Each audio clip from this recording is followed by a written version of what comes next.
Assalamualaikum warahmatullahi wabarakatuh. Perkenalkan, nama saya Rio Hendirmawan dengan NIM 67 2021 090.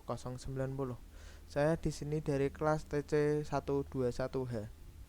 Pada kesempatan kali ini saya akan mereview materi tentang Deterministic Finite Automata. Deterministic Finite Automata atau yang sering disebut dengan DFA adalah suatu state yang hanya ada satu state berikutnya untuk setiap simbol masukan yang diterima.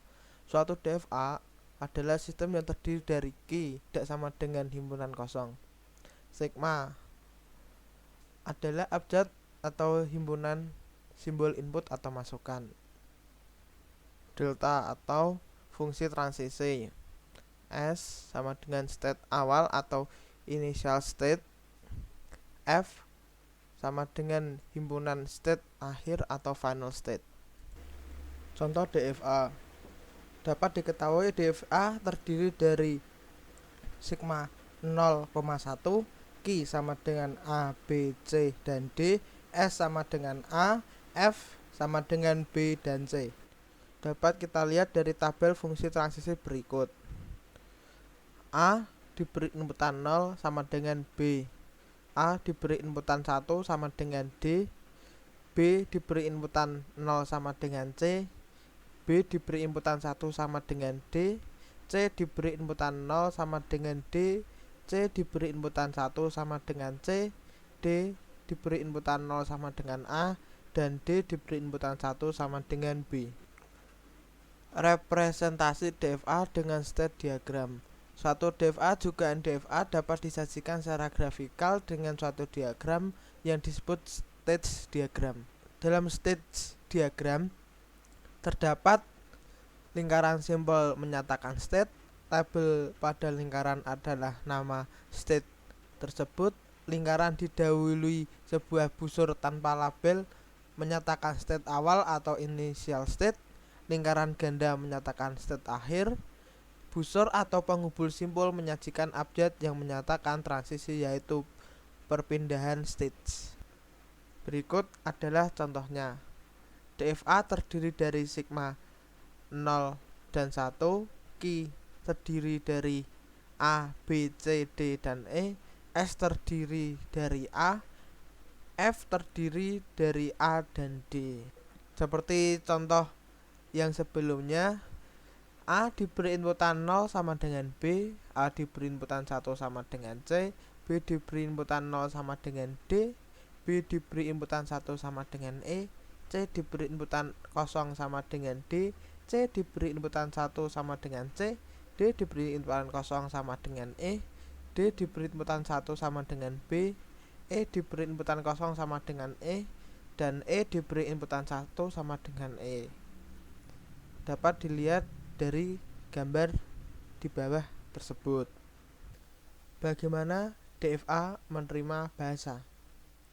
Yang pertama dengan cara konfigurasi. Konfigurasi adalah sebarang anggota cross product atau Q kali sigma star closure. Seperti contoh A 1000011 B, 011 dan A, epsilon merupakan konfigurasi dalam A, B, C kali 01 star closure. Suatu DFA adalah sistem yang terdiri dari Q sama dengan himpunan state, Q tidak sama dengan himpunan kosong. Sigma abjad himpunan simbol input atau masukan, delta fungsi transisi, S sama dengan state awal atau initial state, F sama dengan himpunan state akhir atau final state.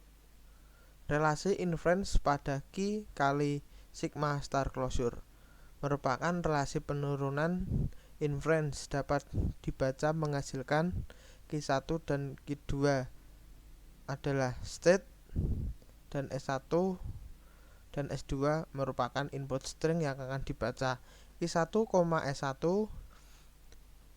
inference Q2, S2. Q1 dan Q2 elemen Q dan S1, S2 elemen sigma star closure.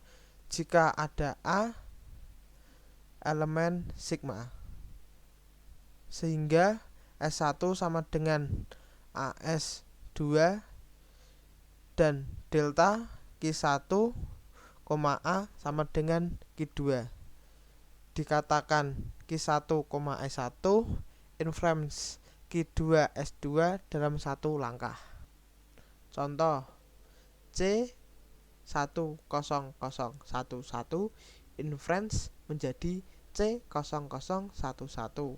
Hal tersebut bisa terjadi karena apabila C mendapat inputan 1 akan menjadi C, sehingga akan menjadi C0011. Begitu seterusnya hingga string berakhir.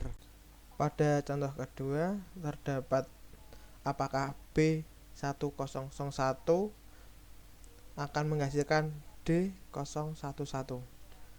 Bisa dilihat dari fungsi transisi tersebut. B1011 B1 jika dimasukkan inputan AK akan menghasilkan E. Kemudian string 1 yang berada pada awal akan menghilang, maka akan dihasilkan menjadi E0011.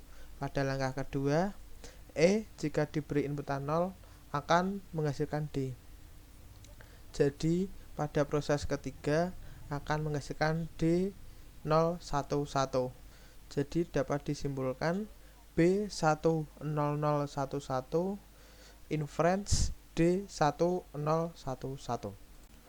Bahasa yang diterima DFA ialah string S elemen sigma star closure dikatakan diterima DFA apabila Q0, S inference ke F, epsilon. Q0 sama dengan initial state dan F elemen F besar final state. L DFA sama dengan S elemen sigma star closure S diterima DFA. Sekian review materi dari saya. Terima kasih.